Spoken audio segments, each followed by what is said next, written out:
Good morning friends. ये जो paper है ये रीड साइकोलॉजी का 23 जुलाई का सेकंड शिफ्ट का पेपर है और जो इसका सीरीज़ कोड है वो सी है। तो आप अपने क्वेश्चंस देख लीजिए आपके कितने सही हुए हैं इसमें। तो देखते हैं इसका पहला क्वेश्चन कौन सा है। इसका पहला क्वेश्चन है, नैसर्गिकता से विचारों की सूची के एकत्रण के द्वारा विशिष्ट समस्या के समाधान की समूह रचनात्मकता विधि को कहा जाता है।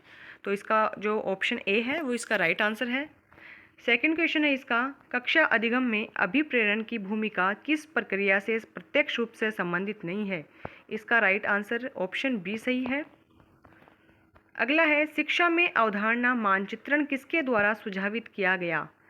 इसका राइट आंसर डी ऑप्शन सही है।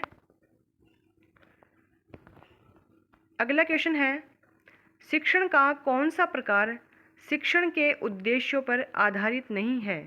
इसका जो वर्णनात्मक शिक्षण है वह इसका राइट आंसर है। अगला है, शिक्षा में क्रियात्मक अनुसंधान के विकास में किसने योगदान नहीं दिया। इसके ऑप्शन है Kurt Lewin, B R Buckingham, Stephen M Covey, Stephen M Corey. तो जो ऑप्शन सी है इसका राइट आंसर है। अगला है, शिक्षा मनोविज्ञान में किस स्तर के मापन का न्यूनतम प्रयोग किया जाता है। तो देखिए अभी इसका कंफर्म पता नहीं है मुझे, जैसे ही मुझे इसका पता चलता है मैं आपको बता दूंगी। अगला है, राष्ट्रीय पाठ्यचर्या रूपरेखा 2005 का मुख्य दर्शन क्या है। इसके ऑप्शन है व्यावसायिक कुशलताएं सीखना, बिना बोझ के सीखना, सह शैक्षणिक गतिविधियों को सीखना, सतत एवं व्यापक मूल्यांकन। तो इसका राइट आंसर बी सही है। अगला है, शिक्षा का अधिकार अधिनियम 2009 के लिए कौन सा कथन सही नहीं है। यहाँ पे कौन सा कथन सही नहीं है ये पूछा गया है। तो इसके ऑप्शन है 6 से 14 वर्ष के प्रत्येक बालक के लिए निःशुल्क व अनिवार्य शिक्षा, विद्यालय प्रबंधन समिति का प्रावधान, प्राथमिक शिक्षा के लिए राष्ट्रीय आयोग का गठन, अध्यापक के लिए प्रति सप्ताह न्यूनतम 60 घंटे। तो यहाँ पे 45 घंटे होते हैं। तो जो इसका आंसर है वो क्या हो जाएगा, ऑप्शन डी। अगला है, किस परिप्रेक्ष्य के अनुसार बाल विकास शरीर के अंदर एक विशिष्ट तथा पूर्व व्यवस्थित प्रणाली को दर्शाता है। इसके ऑप्शन है वातावरणीय, सामाजिक, जैविक, मनोवैज्ञानिक। तो इसका राइट आंसर क्या हो जाएगा, ऑप्शन सी। अगला है, निम्न मनोवैज्ञानिकों में से कौन बाल विकास के सिद्धांतों से संबंधित नहीं है। तो यहाँ पे बाल विकास के सिद्धांत से संबंधित नहीं पूछा है। तो जो जीन पियाजे, बंडूरा और वाइगोत्स्की है ये सभी संबंधित है किससे, बाल विकास से। और जो ऑप्शन बी है मास्लो, इनसे संबंधित नहीं है। तो इसका ऑप्शन बी राइट आंसर है।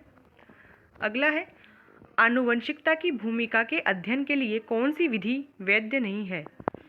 यहाँ पे इसके ऑप्शन है जुड़वा बच्चों का अध्ययन, अभिभावक बालक विश्लेषण, दत्तक ग्रहण अध्ययन, समवयस्क समूह अध्ययन। तो इसका राइट आंसर क्या हो जाएगा, ऑप्शन सी। अगला है, किसने व्यक्तित्व के किसी भी सिद्धांत को प्रतिपादित नहीं किया है। इसके ऑप्शन है B F Skinner, Sigmund Freud, Albert और बी केटल। अगला है, हेनरी ए मुरे तथा क्रिस्टिनिया डी मॉर्गन द्वारा कौन सा परीक्षण निर्मित किया गया। इसके ऑप्शन है वाक्य पूर्ति परीक्षण, 16 व्यक्तित्व आयाम, कथानक संप्रत्यक्षण परीक्षण, चित्रकुंठा परीक्षण। तो इसका ऑप्शन सी राइट आंसर है। अगला है, एक बालक की वृद्धि से कौन सा कारक संबंधित नहीं है। यहाँ पे नहीं है पूछा है आपको। आप जब भी क्वेश्चंस पढ़ो तो एक बार वहाँ पे नहीं ये जरूर ध्यान दीजिए, क्योंकि बहुत जगह ऐसे गलतियाँ हो जाती है जहाँ पर हम क्वेश्चंस को सही ढंग से नहीं पढ़ पाते हैं और अपना आंसर गलत हो जाता है। तो यहाँ पर ऑप्शन है पोषण, स्वास्थ्य, निद्रा, अधिवास। तो जो अधिवास है इसका राइट आंसर है। अगला है, विकास का कौन सा आयाम नोम चोमेस्की के सिद्धांतों से प्रभावित हुआ। इसके ऑप्शन है भाषा विकास, नैतिक विकास, सांवेगिक विकास, संज्ञानात्मक विकास। तो इसका जो ऑप्शन ए है भाषा विकास राइट आंसर है। अगला है, स्वभाव में व्यक्तिगत विभिन्नताएं आधारभूत रूप से होती है। नेक्स्ट है, रचनात्मक चिंतन के कौन से प्रकार से संबंधित है। इसके ऑप्शन है अत्यधिक चिंतन, अधिचिंतन, विमर्शी चिंतन, अपसारी चिंतन। तो जो ऑप्शन डी है इसका राइट आंसर है। 19वां प्रश्न है इसका, मानसिक विमंदित पद को किस पद के साथ प्रतिस्थापित किया गया। बौद्धिक अयोग्यता, मानसिक कमजोरी, बौद्धिक पिछड़ापन, बौद्धिक प्रतिकूलता। तो जो इसका राइट आंसर क्या हो जाएगा, ऑप्शन सी बौद्धिक पिछड़ापन। अगला है, व्यक्तित्व की सैद्धांतिक अवधारणा के लिए निम्न में से कौन सा सत्य नहीं है? नहीं है, ठीक है। इसके ऑप्शन है स्थिर, सामान्य, स्थायी, अनूठा। तो जो इसका ऑप्शन ए है स्थिर, ये इसका राइट आंसर हो जाएगा। अगला है, कौन सा परीक्षण बुद्धिमत्ता का संस्कृति मुक्त अवाचिक परीक्षण है? इसके ऑप्शन जो डी है, ये इसका राइट आंसर है। अगला है, बुद्धि आयामी बुद्धिमत्ताओं के गार्डनर के सिद्धांत में कौन सी बुद्धिमत्ता सम्मिलित नहीं है? इसके ऑप्शन है अंतर्वैयक्तिक, प्राकृतिक, सांवेगिक, अस्तित्वकारी।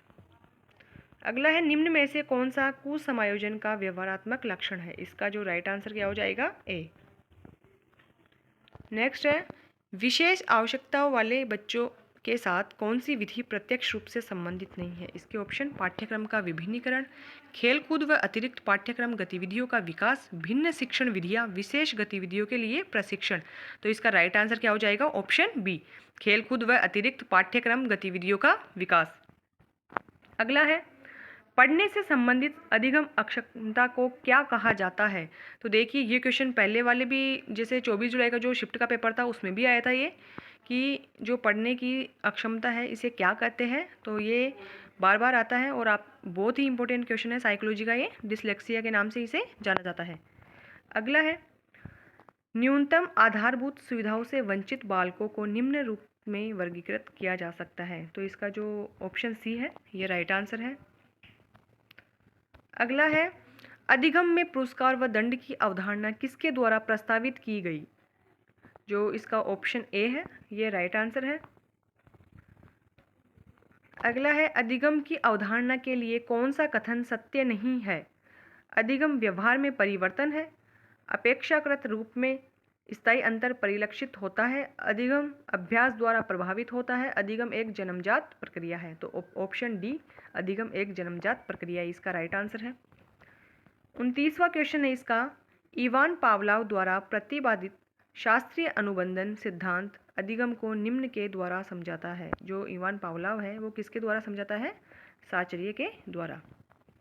इसका लास्ट क्वेश्चन है, निम्न में से कौन सी बालकों के लिए अधिगम की प्रक्रिया नहीं है? प्रतिबिंब, तर्क, परिपक्वता, कल्पना। तो जो यहाँ पे अधिगम से संबंधित पूछा है तो यहाँ पे जो ऑप्शन सी है परिपक्वता, इसका राइट आंसर हो जाएगा। दोस्तों, अगर आपको हमारा वीडियो पसंद आया हो तो हमारे वीडियो को लाइक, शेयर और सब्सक्राइब जरूर कीजिएगा। और अगर आपने SST संस्कृत हिंदी के क्वेश्चंस आपने चेक नहीं किए कि आपके कितना स्कोर हो रहा है, तो आप वो हमारे चैनल पे जाके ज़रूर देखिएगा। धन्यवाद।